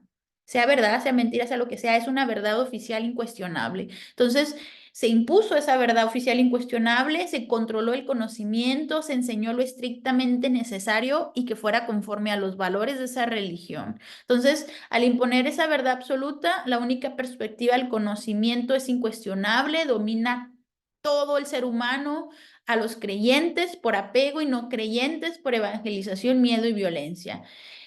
Por otro lado, tenemos la muestra de la valentía, lealtad, honor, integridad, generosidad, poder y liderazgo de los actos de héroes y reyes de los caballeros andantes de la Edad Media. En cuanto al poder, pues igual, domina el abuso y el dogma cristiano. Los más poderosos son los que tienen, las religiones son los más poderosos, los que tienen mayores propiedades y riquezas, solo por ser los representantes de Dios en la tierra. Y como les decía, justificaban el dogma, porque sí, porque sí, porque sí, una tautología que realmente no tiene una razón lógica, científica, racional, pero de ahí no lo sacaban. Por Dios, por Dios, por Dios. Sometimiento cognitivo, control del conocimiento, adoctrinamiento, manipulación. Entonces, todo está influido a que creas sí o sí en lo que dice la iglesia. Influencia política y diplomática. Al final de cuentas, son tan poderosos estos delegados de Dios en la tierra que pueden decidir en los conflictos políticos y diplomáticos de otros reinos. Poder terrenal subordinado al poder divino, legítimo por la ley divina.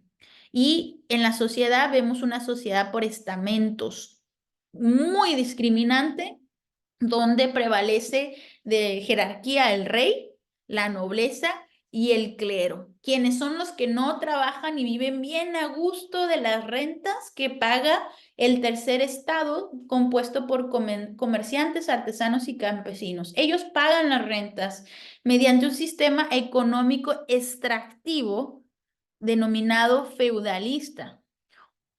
Ajá, entonces, pues vean toda la negatividad, todo el abuso arbitrario del poder por el imperio de la fe y las verdades oficiales. Avanzamos en la historia y pasamos a la Edad Moderna a través del descubrimiento de América en 1492. Pasamos de la monarquía absolutista que se conformó desde Aristóteles como la mejor forma de gobierno y se consolidó con el imperio de la fe. Ahora se va a cambiar gradualmente a un Estado liberal. Y para el Estado liberal, pues necesitamos hacer contratos sociales de la voluntad general para que se cumpla. Y bueno, vamos a ver también impresiones literarias, emociones y contextos. ¿Qué es lo que está pasando cuando se da este descubrimiento de América? Bien, entonces el descubrimiento y conquista fue por los reinos de Castilla-Aragón y no por una España unificada que se unificó hasta 1556 y además eran unos pueblos que estaban cargados con mucha mezcla y había mucho mestizaje desde, estamos hablando desde los moros que habían estado invadiendo estos pueblos. Entonces somos un mestizaje por completo de todo tipo de razas y colores y creencias. Entre los siglos XVI y XIX se fundan entonces estos pueblos latinoamericanos, entre ellos el Virreinato de la Nueva España, colonizado por el poder, cultura, religión, discriminación, lengua de los españoles y la visión europea por 300 años que duró la conquista. Entonces, marco aquí la discriminación porque se da muchísimo también la jerarquía. Entonces, los primeros de la jerarquía fueron los españoles ibéricos, los gachupines, después los criollos, los españoles nacidos en la Nueva España, y así sucesivamente los mestizos, y los que quedaban hasta el final fueron las mezclas con los pueblos afrodescendientes. Y estos incluso fueron tan discriminados que había un registro de castas y estar en ese registro de castas, pues número uno era una prohibición, era una abominación, no podía haber mezcla entre blanquitos y negritos, por decirlo de alguna manera. No podía haber esta mezcla. Entonces, el color de piel y el origen racial marcaban privilegios para los españoles y desventajas para los demás. Entonces había bastante discriminación. También tiene que ver con la obtención de de los puestos públicos. En ese tiempo, corrupción, incumplimiento del derecho y la justicia, ahorita voy para acá, pero tiene que ver con la venta de puestos públicos y la venta incluso de títulos nobiliarios. O sea, en la Nueva España todo se vendía y todo caminaba con dinero. Entonces, pues pensemos un poquito, ¿no? ¿Cómo se fue construyendo esa identidad, idiosincrasia del mexicano, sumándole el odio hacia lo español, la división que se creó con la historia oficial? Entonces, estamos cargados de discriminación, de corrupción, incumplimiento del derecho y justicia y de odio como sociedad mexicana. Entonces, me regreso aquí. La obra La Celestina refleja la hipocresía de lealtad, codicia, traición, corrupción, incumplimiento del derecho y justicia en la sociedad española renacentista. Esto fue lo que nos llegó eh, con la conquista y se fue consolidando junto con la sociedad de la Nueva España. En contraste, en Europa, en Inglaterra, había una obra denominada La Utopía, y esta refleja una sociedad ideal de ciudadanos educados con virtud y justicia. Ya había esas representaciones de ideales de cómo debería de ser un gobierno liberal, que es un gobierno limitado, equilibrio de poderes, una elección popular, participación ciudadana, bienestar de todos, justicia con igualdad y equidad, distribución igual de las riquezas y igualdad también en el sistema legal. Entonces, esta utopía que parecía algo inalcanzable, pues ya es incluso algo palpable en una sociedad contemporánea, pero entonces impensable. Posteriormente, en Italia, se genera la obra El Príncipe de Nicolás Maquiavelo y justifica el poder absoluto, ¿sí? Ya no una monarquía absolutista, pero todavía había en ese momento, pero justifica que el poder absoluto y que el derecho como un instrumento de dominación, porque el fin justifica los medios. Entonces, como parte de esta idea, ¿no? De que cualquier cosa está justificada. ¿Cuál es el fin? Mantener el poder, mantener un bien común para todos, y esto justifica la violencia y el abuso arbitrario del poder, lo que sea necesario para mantener el poder y la estabilidad en el Estado. Entonces, con esas impresiones y contextos, pues entramos en la Edad Moderna y vamos a ver una ética mixta y un poder también que va a ser mixto. Entonces, en cuanto a la ética, se empiezan a dar diferentes corrientes de pensamiento filosófico como el relativismo. Otra vez, la verdad es relativa. Entonces, la verdad se va construyendo con la historia de cada sociedad cambia a la otra, por lo cual tenemos en la experiencia humana una variedad infinita de posibilidades, de ideas y de soluciones, y no hay verdades universales, por lo cual tenemos que ser tolerantes de las diferencias y aprender a convivir como seres humanos. Esto viene con Montaigne. Después tenemos el cientifismo empírico con Bacon y racional con Descartes. Y bueno, también Spinoza contribuye en esta parte de ciencia y ética, considerando que conocimiento y comprensión de la realidad son importantes para actuar con la razón, poder y libertad en las decisiones políticas y de gobierno. Entonces, hay que ser escépticos, hay que buscar la verdad, hay que hacer ciencia, es lo que nos dice Spinoza, para tomar decisiones conscientes. Y en el mismo sentido va Berkeley, que nos dice que la percepción consciente influye en el poder y en el derecho. Entonces, ahí está, hay que ser conscientes, racionales, comprobar que esté fuera de un discurso manipulador del poder. Y bueno, continuamos con David Hume, que nos habla del positivismo de la ciencia. Y ahí entonces dice, ¿sabes qué? La moral no es de la razón. El hombre debe de ser racional, no emocional. Y entonces le quitan a las ciencias sociales, a todas las ciencias en general, pero la que me interesa es las ciencias sociales, esa parte emocional, esa parte moral, y prácticamente la dejan sin dientes, a manipulación del poder. Vemos entonces directamente en el derecho que se crean teorías como la teoría pura del derecho de Kelsen, donde solo hay normas jurídicas positivas y vigentes, donde solamente importa lo que el legislador diga, no importa la sustancia, no importa la justicia, no importan los sucesos, entonces debe de darse un obedecimiento de la ley sin importar su justicia, generando consecuencias como el nazismo y fascismo, nacionalismo, muchas ideologías de Estado que trajeron conflictos bélicos en el siglo pasado, los siglos pasados. Moralidad impuesta.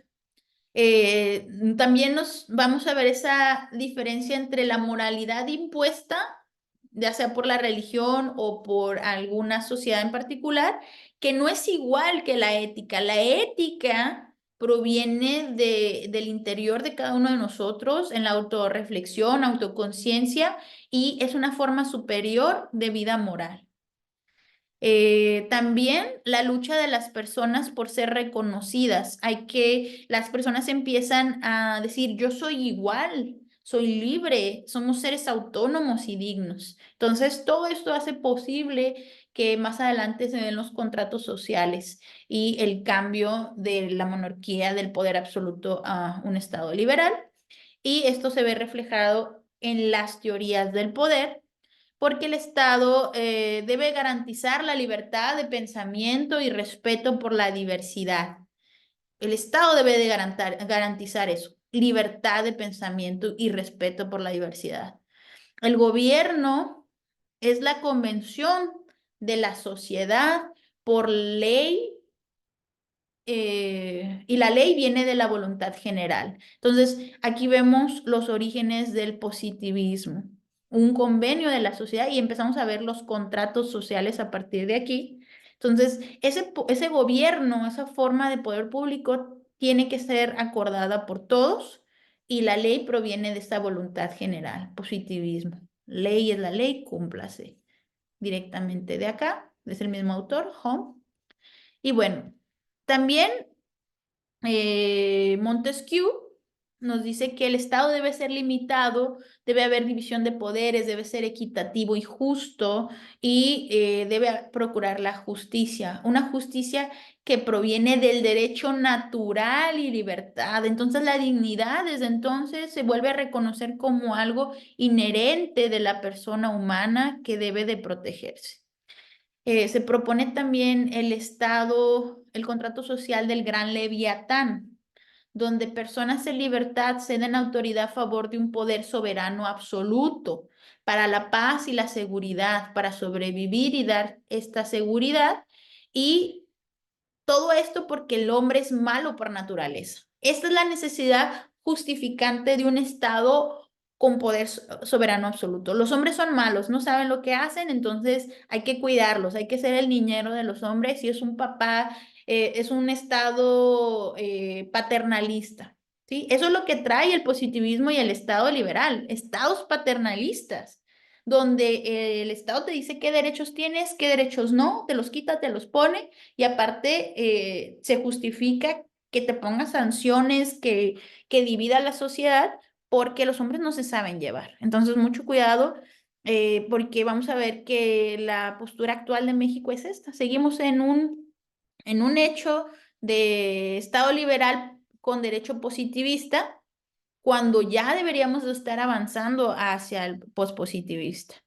Bueno, también hay una sociedad, todas esas son propuestas de contratos sociales. Hay una propuesta de la sociedad civil, de Locke, sobre individuos libres y racionales. Aquí somos libres y racionales desde un estado de naturaleza, ya tienen sus derechos, siempre los han tenido, sus derechos naturales, sus derechos humanos. Y entonces estos ciudadanos en libertad hacen un pacto donde acuerdan tener un gobierno y establecen términos y límites de la autoridad, división de poderes, control constitucional, garantías, todo en ese pacto. Entonces, hay que diferenciar la ley natural, que es el derecho, y la justicia. Todo debe ser acorde para que funcione, conforme a las máximas de protección de los seres humanos. Entonces, ese es un estado en avance, parecido a lo que busca con el Estado constitucional, social y democrático de derecho. Siguiente tipo de estado, estado de abundancia y de paz, hombres libres y buenos por naturaleza, ciudadanos virtuosos, gobierno legítimo por voluntad general, soberanía, en libertad se cumplen las leyes, con igualdad se obtiene todo lo que se necesita para una vida digna. Justicia es el beneficio de todo ciudadano. Y esto, donde dice igualdad, donde se obtiene lo que se necesita, volvemos a los recursos, volvemos a la economía. La economía no tiene nada que ver con el dinero ni nunca lo tuvo que ver. La economía tiene que ver con las decisiones entre las necesidades ilimitadas que puede tener el ser humano, porque las necesidades vienen de acá, hay unas que son biológicas, necesidades naturales y básicas que vienen por nuestro ser para sobrevivir, pero todas las demás necesidades vienen de acá, necesidades ilimitadas. Entonces, ¿qué voy a hacer con recursos limitados para cumplir necesidades ilimitadas? Entonces, eso es importante. Vamos a darle en igualdad a las personas lo que necesitan para una vida digna. Entonces, justicia es el beneficio de todo ciudadano. Sin forma ideal de gobierno, el pueblo crea su forma de gobierno, estipula, puede cambiarlo en cualquier momento a través de la soberanía y propone frente a dogmas religiosos las normas de sociabilidad. Este también puede ser parte del avance que tenemos hoy del Estado constitucional, social y democrático de derecho, y es un poquito más apegado a la idea de utopía de Tomás Moro. Seguimos con un Estado república del imperativo categórico de Kant. Y nos dice Kant que debes tratar a la humanidad en tu persona como en la persona de cualquier otro como un fin y nunca como un medio para un fin. Va en contraste, en oposición directa al príncipe de Maquiavelo, que nos dice que el fin justifica los medios, el fin del poder. Pero en cambio Kant nos dice que no, que la humanidad va por delante. Y entonces la humanidad es el fin, no es el medio para otro fin cualquiera, menos para el fin del poder. Entonces, ahí se va uniendo un poquito más a la nueva visión del Estado de Derecho. Y también tenemos a Hegel, que nos dice que el estado de la idea ética es proteger derechos y libertades del ciudadano, limitado por la Constitución. Hay un equilibrio del poder centralizado y libertad individual. Se preocupa por los derechos individuales, ya no solamente del bienestar de la sociedad en general, como el hombre malo por naturaleza de Hobbes, del Estado Gran Leviatán. Sí, esto sería todo lo anterior y esto sería lo nuevo ideal. Y bueno, entonces, derecho y deber están muy relacionados. Por derechos tienes deberes y esto va a organizar la sociedad civil. El derecho es el medio de los individuos para ejercer derechos y cumplir deberes en la sociedad civilizada. Justicia es la idea del derecho, un derecho como ciencia.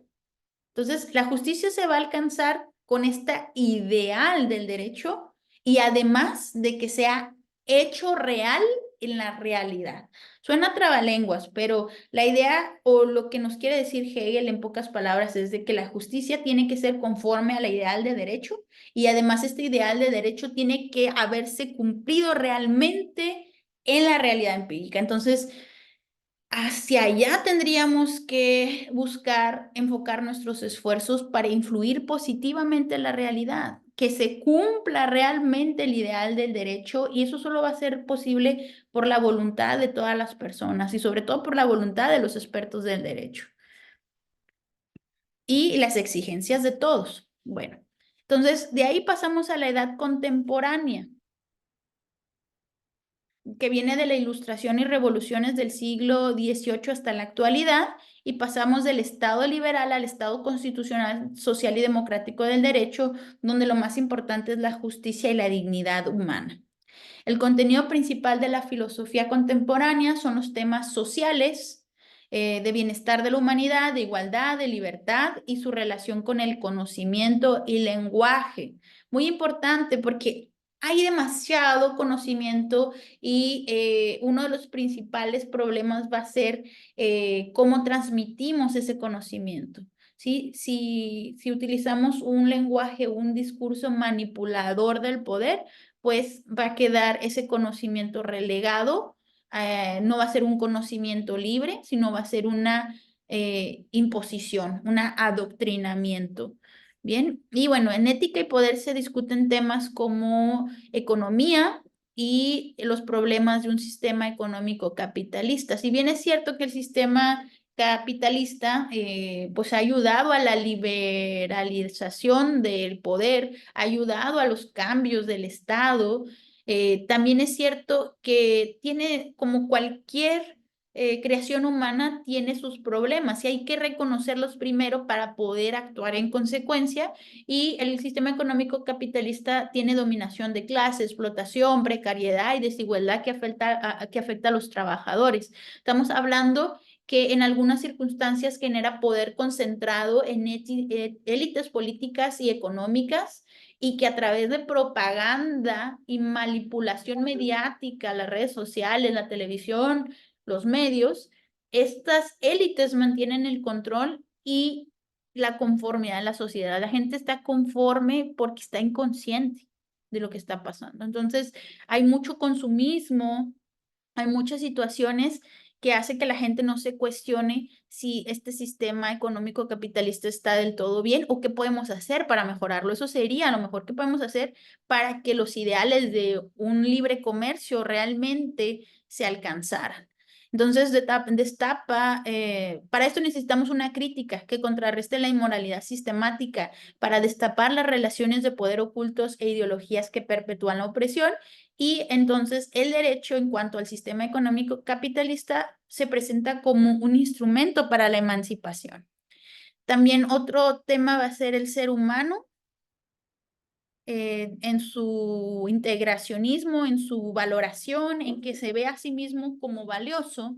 Y todo esto va a ser por la moral judio-cristiana impuesta. Entonces vemos que hay personas, por esta moral religiosa, personas ausentes de sí mismas, están alienadas, no se dan valor y además están separadas de sí mismas y de los demás, a socialización, no socializan, porque hay unas estructuras de dominación aparente donde el otro es malo, el hombre es malo por naturaleza, no hay que acercarse, hay que separarnos.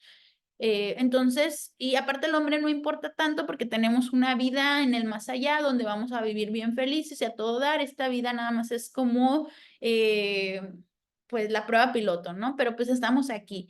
Y entonces la gente transita sin escepticismo y búsqueda del conocimiento. Ahí andan, impera la creencia y los juicios, se adhieren a las opiniones y creencias de ciertos líderes, homogenizan, todos tratan de pensar igual para encajar en esa sociedad y hay una pérdida de la capacidad crítica, para discernir de lo que es cierto, de lo que no es cierto, de lo que conviene en esta vida, no en la futura, que ni siquiera sabemos si sea cierta, si sea real. Es una creencia y se respeta, pero no hay garantía.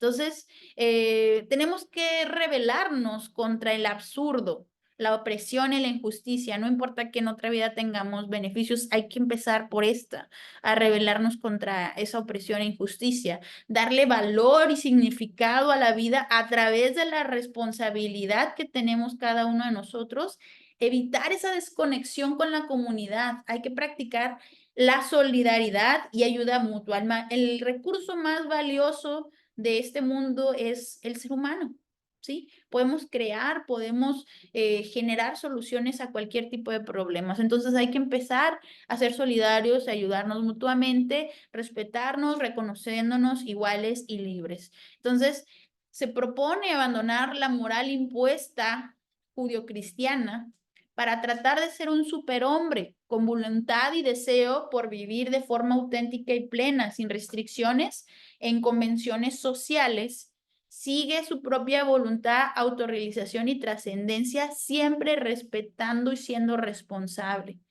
Entonces, el fundamento de esta ética es comprenderse a sí mismo, es saber quiénes somos, dónde estamos parados y aportar con esa comprensión de mi ser a la experiencia de otros seres en comunidad.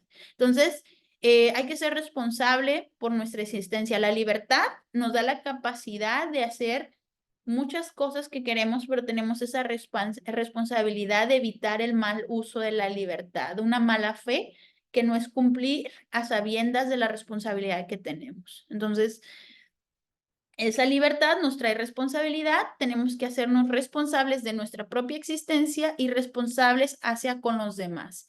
Entonces, el derecho es subordinado al imperativo ético elevado de Kant del ser humano, los derechos humanos y los principios fundamentales. Por eso ahora la razón de ser del Estado de Derecho es la dignidad humana. Bien, forma de gobierno, democracia.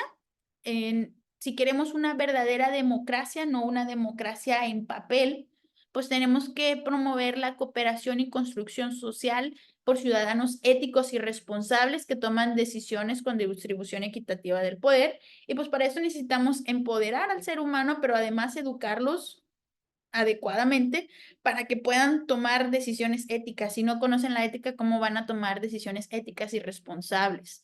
Si no conocen o no tienen conciencia de las mentiras de la moral judio-cristiana o del sistema económico, ¿cómo van a tomar decisiones conscientes? Nos decía Spinoza, hay que ser conscientes primero de lo que está pasando a nuestro alrededor, no solo lo que nos dicen, sino lo que está oculto, el discurso oculto para poder tomar decisiones. Entonces, el poder legítimo por la voluntad comunicativa abierta y racional de la comunidad y debate público entre personas libres e iguales, genera, y solo así, la auténtica democracia. Moral y ética no se imponen, son conformes a la razón y comunicaciones maleables, plural, todos son tomados en cuenta en las diferencias reales que tenemos, buscamos la fuerza para hacer la diferencia. El poder es un instrumento, ya no es el fin. El poder es instrumento del ser humano. Su uso puede ser moral o inmoral y vamos a analizar si es verdad que se está utilizando como debería o no en su contexto histórico y social. El poder es limitado, es el medio para el bienestar y la justicia, para rendir cuentas, evitar abusos, garantizar derechos fundamentales. Su legitimidad depende de la capacidad para representar y defender los derechos y la dignidad humana de todas las personas, especialmente los menos favorecidos. Entonces, hay alguien que esté en una circunstancia menos favorecida, todavía tendríamos que protegerlo más. ¿Sí? Se trata de que todos estemos iguales y con las mismas oportunidades, no de seguir discriminando. Hay que quitarnos esa manzana de la discordia que nos sembró el poder público y la moral judio-cristiana de discriminación.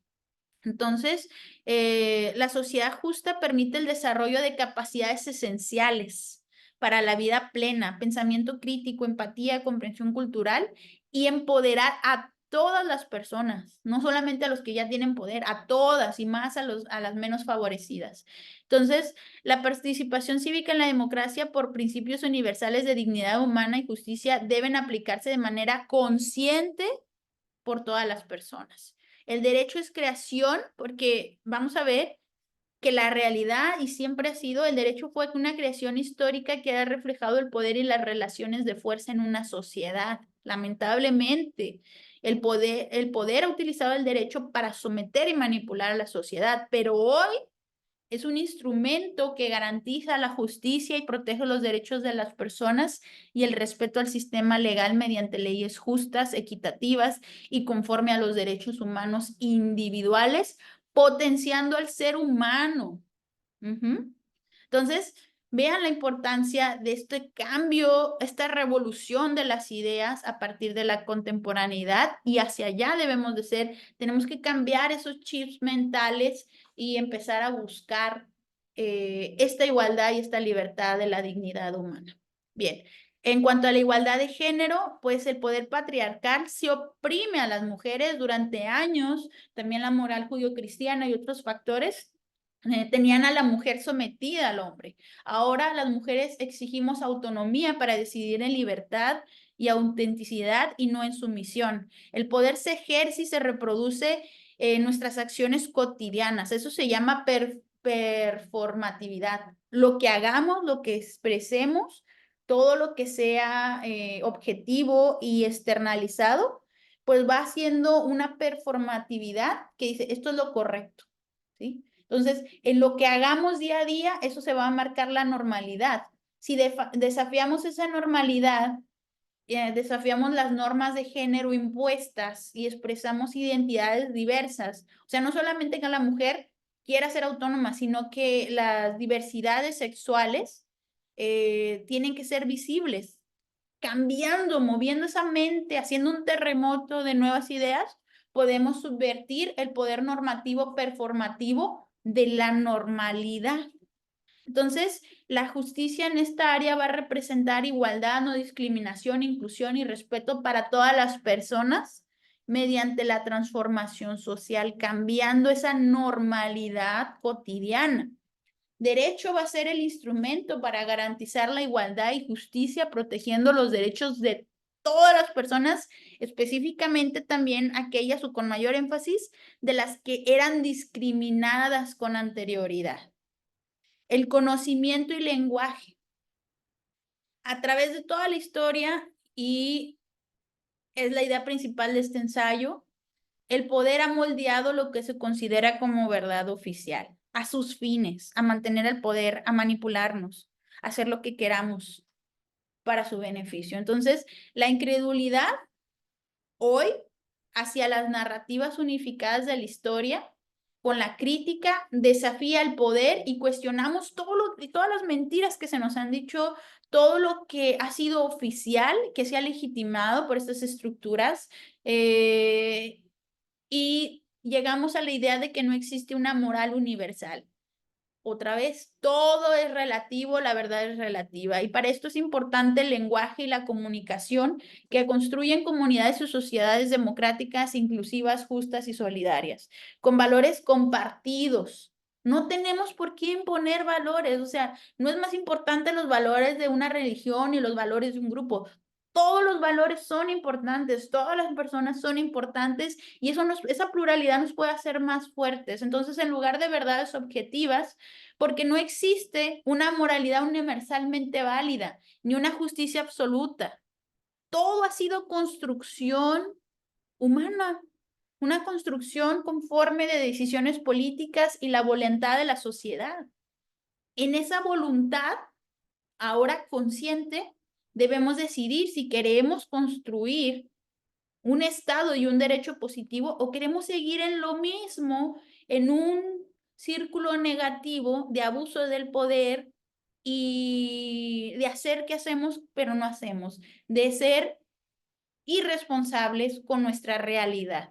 Entonces se debe estudiar y comprender a la sociedad también en los procesos psicológicos, bien importantes, psicológicos, porque todo esto influye en el pensamiento colectivo, ¿sí? Y en el comportamiento humano individual. O sea, viene desde lo colectivo con la sociología, el inconsciente colectivo y también el inconsciente individual psicológico. Entonces, todo esto influye en el comportamiento humano y el poder se ha ejercido con ideologías no visibles que han manipulado muchísimo la psicología. Entonces debemos cuestionar toda la moral previamente establecida y analizar quién se beneficia de ella, desafiando las estructuras invisibles del poder. Es tiempo ya de ser conscientes, de exigir y de ver estas estructuras invisibles del poder. Todos somos iguales. El que está en el poder sigue siendo humano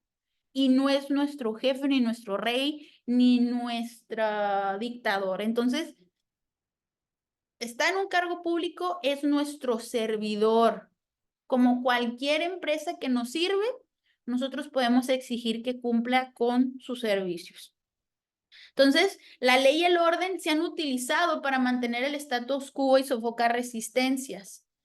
La justicia contemporánea es el resultado de la lucha política y social al confrontar las causas subyacentes de la injusticia. Derecho es una construcción social que ha reflejado las relaciones de poder y normas de una sociedad en un momento dado. Entonces, hoy no solamente es parte de esta construcción social, es discurso y es lenguaje, herramienta que puede promover el cambio social. Entonces, la manera de cambiar la sociedad también es cambiando el lenguaje. Nos corresponde a todos los abogados, a todos los juristas y a todos los politólogos, a todos los que se dediquen al poder y al derecho, que sea posible cambiar el lenguaje a algo cada vez más simple para que tenga efectos prácticos en la realidad. Y sobre todo, enfocarnos al cumplimiento de estos valores humanos, de la dignidad humana. Como conclusiones, esta filosofía, esta ciencia, todo lo que vimos del integracionismo pluridimensional, se resume a una filosofía de la cultura que nos brinda significados y contextos para construir o reconstruir conceptos relacionados con el derecho en el tiempo y en el espacio. Es una parte de la ciencia jurídica, teoría ideal del derecho contemporáneo. Y todo esto para que nos dé ricos significados cualitativos que nos ayuden a interpretar o definir conceptos y aplicarlos en la práctica de la justicia, hacer que mejore esta práctica, acercarlo al ideal de la ciencia jurídica. Entonces obtenemos contenidos de la parte social, empírica, multidisciplinaria y de valor, de la filosofía en general y jurídica, y creo que aquí me faltó también incluso de las emociones y del contexto histórico, utilizando la literatura y las artes, la música. Bien, tridimensionalidad del derecho para establecer naturaleza omnicomprensiva de los problemas sociales a partir de la epistemología del derecho y intentamos cerrar esa brecha. Muy bien. El poder público en todo momento y acto, ahora nos va a quedar claro que el poder público debe procurar el cumplimiento ideal del derecho teniendo presente el valor justicia para mantener su legitimidad. Entonces, también esto nos enseña o nos ayuda a darle empoderamiento a las personas con la dignidad humana que siempre ha sido suya, para reconocerse valiosos, libres, iguales, incentivarlos a buscar el conocimiento libre, ético, reflexivo interior, no el que nos imponga nadie más, ni nuestros padres, ni nuestra religión, ni nuestros superiores. Tenemos que pensar por nosotros mismos y tenemos que sentir y definir quiénes somos en este contexto maravilloso de la vida humana, de la experiencia humana. Tenemos que ser escépticos, críticos, participativos en la administración del Estado, buscar la verdad, la virtud, la sabiduría y la felicidad, entre otros aspectos humanos ideales, y no solo fines del poder comercial, político y religioso. O sea, los seres humanos somos tan valiosos que necesitamos buscar la trascendencia más que la acumulación y el poder.